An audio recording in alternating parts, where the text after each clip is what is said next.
Mas Arman itu mulai jejak keprak mulai umur berapa Mas? Dari kecil. Dari kecil. Nah kalau selama ini latihannya di mana?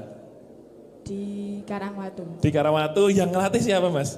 Pak Iswanto. Yang mana orangnya, yang mana? Pundi je Mais ya. Wow, boleh berikan tepuk tangan untuk Pak Is yang luar biasa, yang bisa memberikan ilmunya.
Assalamualaikum warahmatullahi wabarakatuh. Waalaikumsalam warahmatullahi wabarakatuh. Sedulur komunitas pinggir kali dimanapun Anda berada, kembali lagi bersama saya Munir Syalala bersama Arfi Multimedia kembali mengekspos komunitas, dan kali ini saya sudah bersama Mas Henok Aldebaran ya.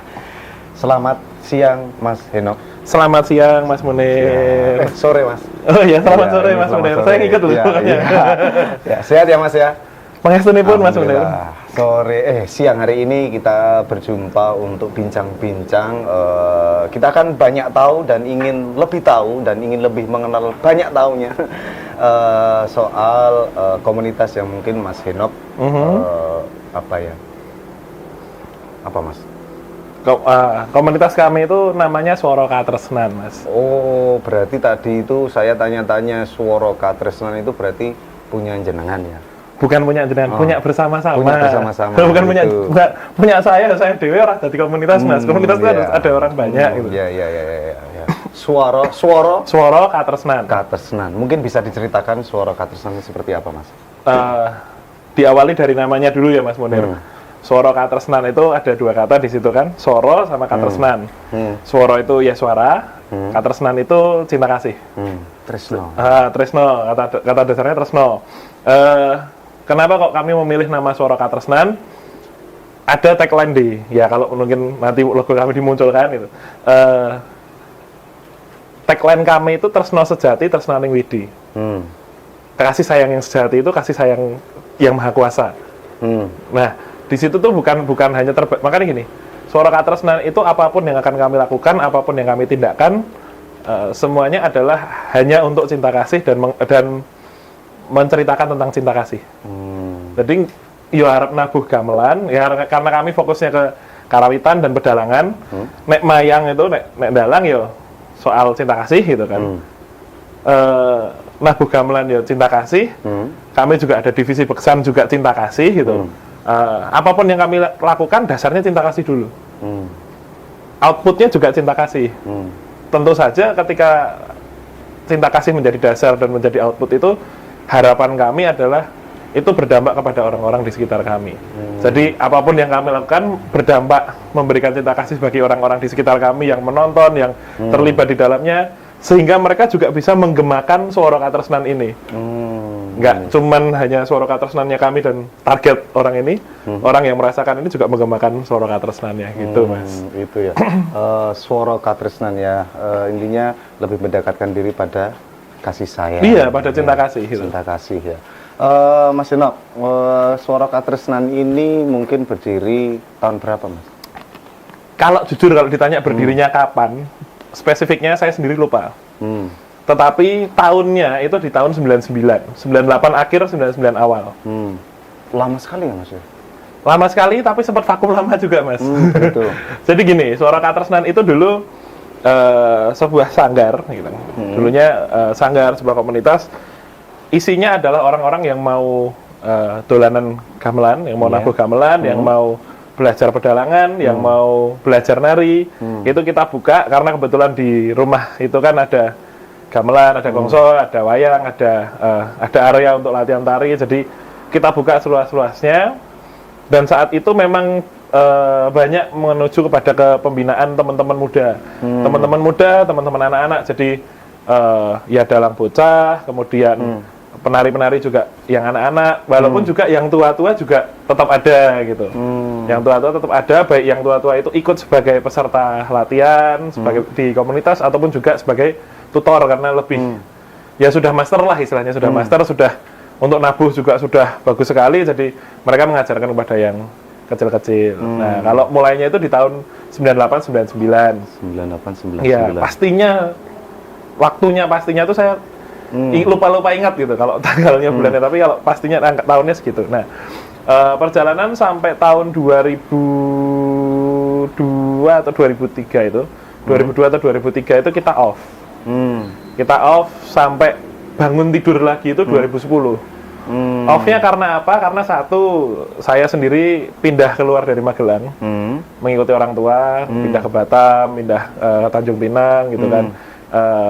Akhirnya otomatis nggak keurus lagi di Magelang. Nah, jadi kegiatan itu off gitu.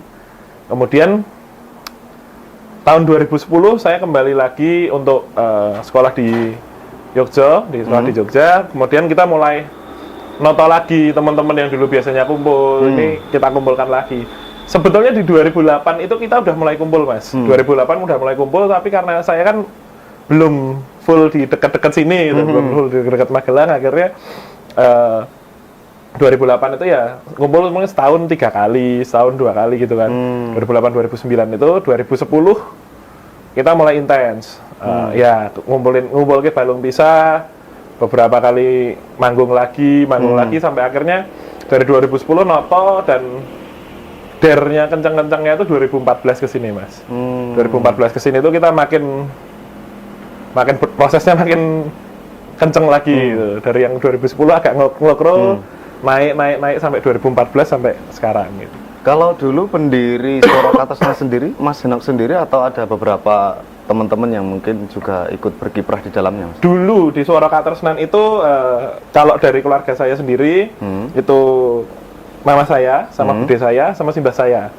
Itu walaupun tiga-tiganya ini nggak mudeng gamelan, nggak mudeng wayang, nggak mudeng tari, tetapi karena mereka punya tadi cinta kasih itu, punya hasrat, punya cinta kasih untuk sama-sama mewartakan cinta kasih lewat jalan ini, akhirnya kita start itu. Nah, di luar kami ada waktu itu salah satu guru tutor dalang di situ, Ki Budi Sitepu, di Badaan. Kemudian almarhum Nyi Sri Sudarmi, orang tua dari Ki Budi Sitepu. Nah, itu juga bagian dari kami. Kemudian ya teman-teman Wiyogo saat itu ada beberapa teman-teman Wiyogo ya, yang sekarang juga beberapa sudah tilar dunyo, yang sepuh-sepuh gitu. Kemudian kalau yang Wiyogo yang bakoh sekali itu dulu pendiri juga gitu, bagian dari kami juga itu Pak Desri dari Tegalrejo. Itu ya komunitas kami lah waktu dulu itu. Nah, semakin kesini ya anggotanya tentu berubah. Dulu yang anggota yang anak-anak gitu, yang sekarang mungkin sudah terpencar-pencar keluar kota kan, yang seangkatan saya atau di atas saya sedikit, di bawah saya sedikit itu sudah terpencar, ada yang di Jakarta, ada yang di mana-mana. Akhirnya ya kalau ketemu masih tetap kumpul. Cuman kalau yang squad yang sekarang ini ya yang sisa dari squad lama itu cuman tinggal yang di keluarga saya sama yang tadi yang founder ini. Yang satu sudah seto kan, termasuk simbah saya juga sudah tidak ada. Jadi 2 orang sudah tidak ada dari founder, yang lain masih ada, cuman yang masih intens sekali ya akhirnya saya, karena sekarang sudah ini sendiri ya. Kalau fokus mungkin di Suara Katresnan sendiri, mungkin disiplin apa di dalamnya ada disiplin ya. Kalau mungkin Mas fokusnya Henok sendiri fokus di pedalangan. ya? Kami Tapi kalau fokus di dari anggota-anggota yang lain, pedalangan dan karawitan sekarang. Tari itu kita karena sudah tidak ada anggota yang fokus di tari. Kita masih ada kalau terutama untuk garap iringan tari gitu ya. Lebih ke iringan tari. Tapi kalau tarinya sendiri bukan jadi divisi utama kami. Kalau divisi utama kami ya pedalangan dan karawitan. Karawitan itu ya klasik ya, garap juga kita main. Terus kalau pedalangan itu sekarang fokus kami lebih kepada kepembinaan dan literasi untuk dalang-dalang, terutama dalang-dalang muda. Dalang muda. Oke, baik pemirsa dimanapun Anda berada, itu tadi beberapa perbincangan saya dengan Mas Henok mengenai komunitas Swara Katresnan yang tadi sudah disampaikan sama Mas Henok. Nah, sebelum nanti mungkin saya tutup, mungkin Mas Henok ingin berbagi apa ya, tetembangan atau mungkin hal-hal yang bisa dinikmati oleh pemirsa dimanapun berada. Iyalah. Baru apa nanti menyampaikan harapan besar lah. Mungkin di komunitas Swara Katresnan sendiri banyak hal yang ingin digali lagi, ingin disampaikan lebih tepat sasaran lagi, ingin lebih memberitahu lebih khalayak di masyarakat, terutama di Magelang. Nah, nanti ada harapan besar apa? Tapi sebelum menyampaikan harapan besar itu, mungkin Mas Henok bisa nembang atau memberikan ciri khas atau apa, kalau tadi dengan ini bisa belajar ke Yogyakarta, mungkin Surakarta, atau mungkin di luar dari Jawa sendiri, ada hal yang mungkin bisa kita nikmati bersama Mas Henok. Apa ya, saya tak mikir sebentar lah. Saya didadak ngene jer. Apa ya, karena buat orang banyak gitu. Mungkin yang bisa saya ini bukan bentuk tembang, bukan bentuk suluk. Kalau orang biasanya share tembang, share suluk, tapi saya akan share sedikit soal sanggit pedalangan. Sanggit itu apa ya? Kalau orang bilang cara seorang dalang menceritakan. Saya akan cerita soal sanggit, bahwa sanggit itu dipengaruhi oleh apapun yang masuk ke dalang itu. Apapun yang masuk itu pengalaman empiris, buku bacaan atau apapun. Maka mungkin yang bisa saya bagikan adalah, mari teman-teman dalang itu untuk mengolah sanggitnya. Mengolah sanggitnya itu ya nonton wayang, ya mendengarkan rekaman wayang, ya bacalah buku sebanyak-banyaknya. Menggalilah lebih banyak, kalau perlu nonton film, Mas. Karena salah satu yang membantu orang untuk ngecake sanggit yang baik adalah pengalaman sinematografi yang bagus. Dalang itu ya sutradara, dalang itu ya seluruhnya, dia director, dia produser juga, dia music producer juga. Jadi dalam sebuah sajian itu dia kontrol semuanya, sehingga ketika membuat suatu sanggit atau alur dramatik dalam pedalangan itu akan menjadi bagus ketika inputnya juga banyak. Maka kalau saya diminta untuk nyajikan sanggit yang seperti apa, tonton saja besok waktu di acara Festival Pinggir Kali yang wayangannya. Itu semua sanggit yang kita gali dari Swara Katresnan, Mas. Kalau di sekarang kan jadi nggak asik. Kita harus lihat ada 4 dalang di Festival Pinggir Kali yang akan perform. Semua sanggitnya adalah sanggit yang telah diolah oleh komunitas Swara Katresnan dengan mempertimbangkan sekian literasi yang ada untuk menjadi suatu sajian. Sedikit saja, Mas, mungkin sak kata, patah 2 kata. Oke, ya wes, tak. Sebagai pemancing besok bahwa Festival Pinggir Kali nanti juga akan menghadirkan Mas Henok untuk ada dalangnya, bermain ya. Biar besok teman-teman yang mungkin di rumah, pemirsa dimanapun berada kan bisa, itu Mas Henok. Besok saya akan menyaksikannya di tanggal 8 sampai tanggal 10. Oke. Mungkin saya kasih satu sulukan patetan pelok limo ya. Odo-odo pelok limo. Itu odo-odo ini diambil dari salah satu kasanah wayang gedok. Yang menggambarkan raja yang turun dari singgasana.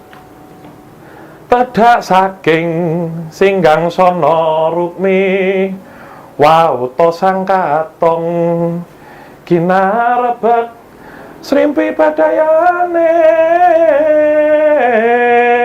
Itu satu bagian dari odo-odo pelok limo yang menggambarkan tedak saking tadi turun dari singgang sono rukmi, singgasana emas, wauto sang katong, itulah sang raja itu. Ginarebek Srimpi bedayanya. Jadi ketika turun itu digambarkan diikuti oleh bedaya Srimpi yang sedang beksan Srimpi begitu. Ini raja turun untuk menggambarkan kemegahan. Nah, sulukan ini akan bisa disajikan untuk bedol ke jejer. Jadi ketika kalau wayang itu bedol jejer, Dan tidak hanya digunakan di wayang gedok. Memang ini digunakan di wayang gedok, tetapi di masa kini kita bisa gunakan ini menjadi sajian untuk wayang Purwo, wayang Wahyu, wayang Menak atau apapun yang sifatnya ketika bedol jejer raja. Nah, Tapi jangan dilanjutkan Mas. Biar Oke. besok teman-teman menyaksikan di tanggal 8 sampai tanggal 10 itu tadi. Oke. Harapan besar Mas, ini buat mungkin teman-teman di komunitas Suara Katresna sendiri atau mungkin masyarakat luas di Magelang khususnya, mungkin ada hal yang ingin disampaikan terhadap teman-teman semua pemirsa dimanapun berada. Monggo Mas Henok. Harapan besarnya adalah kembali lagi kepada cinta kasih yang universal. Itu aja Mas. Luar biasa. Gak perlu cinta kasih aja. Tak unek-uneknya barang cinta kasih berarti ya Mas. Loh, nggak masalah. Iya. Kayaknya bentuk cinta kasih loh. Tak Mas. itu Bener. barang berarti Ya, ya. jenengan bentuk cinta misui kasih saya, ya. Oh. jenengan misui saya, mungkin jenengan mangkal sama saya. Berarti kan ada yang salah sama saya. Gitu. Ada yang salah sama saya, jenengan misui saya, mangkal sama saya. Oh, bentuk cinta kasihnya jenengan tuh ngelek ke saya rapisuan. Lah saya le nampani gimana? Nek saya le nampani, wah, ya mungkin awalnya nampani, jingan gini ya. Sorry ditit ya nanti tuh. Tapi di satu sisi kan, gitu, di satu sisi ketika saya mengolah, loh, aku miso ki awalnya ketika jenengan misui saya. Ning begitu saya mikir, oh iya bener ya mau sing diomong ke Mas Munir ki, kalau saya tuh harusnya gini. Masuk akal ya. Nah, kepentingan cinta kasih itu di situ. Ketika Mas Munir ngonek-ngonek bisa jadi itu juga untuk melepaskan bukan hanya cacian dan makian yang menjatuhkan, tapi mungkin jengkel karena gila gue tak kandani kok orang mudeng-mudeng. Nah, yang seperti itu. Jadi kalau kita bisa dengan cinta kasih di sisi Mas Munir misalnya arep misui gitu, oh apakah ini menyakitkan ya? Oh wis biasa serawung kok dibisui ya ora apa-apa gitu. Kalau yang nggak biasa serawung ya nahan kan gitu. Kalau yang kita yang sebagai yang dengar, oh ketika Mas Munir misui, sik. Iki mau le misui mergo jengkel ning jengkelin apa ya? Berarti aku sing salah. Akhirnya kan bisa refleksi gitu. Nah, ketika cinta kasih menjadi dasar, nggak mungkin tau orang cerah. Mbok dipisui elek-elek ning nek dia sudah punya cinta kasih dulu, dua sisi ya tenang aja. Ketemu itu ora bakal mengosi Mas gitu. Jadi secara besar, secara harapan besar adalah itu menjadi dasar Menjadi sekali dasar. ya, cinta kasih. Cinta ya. kasih. Cinta kasih yang mungkin bisa diceritakan lebih luas lagi, mungkin terhadap teman-teman komunitas sendiri, pergerakan-pergerakan, harapan-harapan besar sama mungkin mengadakan festival, apa? Ada harapan-harapan yang lain nggak? Sing mungkin wujudnya nyata yang secara pergerakan. Secara pergerakan. Wah Mas, kalau Harapan ngomongin besar. komunitas karena wongnya akeh ya. Kalau dibilang mau pergerakan atau apapun, jujur kami itu wong keset nek diomongi wong keset atau wong males-malesan lah kalau dibilang. Mungkin orang bilang kita hopeless gitu, tapi sebenarnya harapan kita ketika ngomongin cinta kasih itu tadi, kalau di karya nyatakan bisa jadi banyak hal Mas. Contohnya ya kemarin kamu bikin festival ya, kalau mau dipaksa keluarin harapan nyatanya ngelanjut ke sing wingi kuwi Mas. Intinya berjalan secara natural saja, tapi yang jelas bisa konsisten dan penting untuk bergerak terus dalam dunia pedalangan wayang itu tadi. Benar. Jadi ketika punya cinta kasih yos, bentuknya akan menjadi apapun. Kami 2019 bikin festival. Sekarang kami kerjasama dengan Festival Pinggir Kali. Ini sebenarnya bentuk dari cinta kasih kami. Karena nek ngomong menyelenggarakan pentas, menyelenggarakan apa, kadang-kali kita nggak berpikir soal besaran biayanya atau apa. Walaupun ya namanya suatu festival atau suatu perhelatan itu pasti ada biaya yang keluar. Tetapi kadang kita nggak berpikir berapa besar atau apa. Kayaknya kurang landasan katresnan tadi. Kalau nggak, gini, kalau nggak ada landasan katresnan, saya akan mikir, wah aku ira bayaran, rabadi, segala macam gitu. Tapi ketika punya landasan katresnan, oh iya aku ngerti bahwa ini adalah untuk membesarkan komunitas, untuk membesarkan orang yang semakin cinta pada budayanya. Ini ruang apresiasi. Nah ini makanya tadi harapannya ya, semua orang punya cinta kasih itu. Di dunia yang semakin jahat ini, marilah kita punya cinta kasih. Cinta kasih ya, itu harapan besar Mas Henok ya. Baik pemirsa dimanapun Anda berada, itu harapan besar Mas Henok soal cinta kasih. Ya mudah-mudahan kita semua selalu terbawa oleh suasana cinta kasih yang luar biasa buat semuanya. Begitu ya Mas Henok ya. Oke Mas Henok. Baik pemirsa dimanapun Anda berada, saya kira perbincangan dan obrolan saya dengan Mas Henok cukupkan sekian. Jangan lupa saksikan Mas Henok besok akan bermain pada tanggal, bukan cuma saya loh Mas Munir, dan teman-teman dari Suara Katresnan ya, Mas Henok dan kawan-kawan itu dari tanggal 8 sampai tanggal 10 Oktober 2020 dalam acara Festival Pinggir Kali 2020. Saya Munir Syalala bersama Arfi Multimedia pamit undur diri. Terima kasih. Assalamualaikum warahmatullahi wabarakatuh.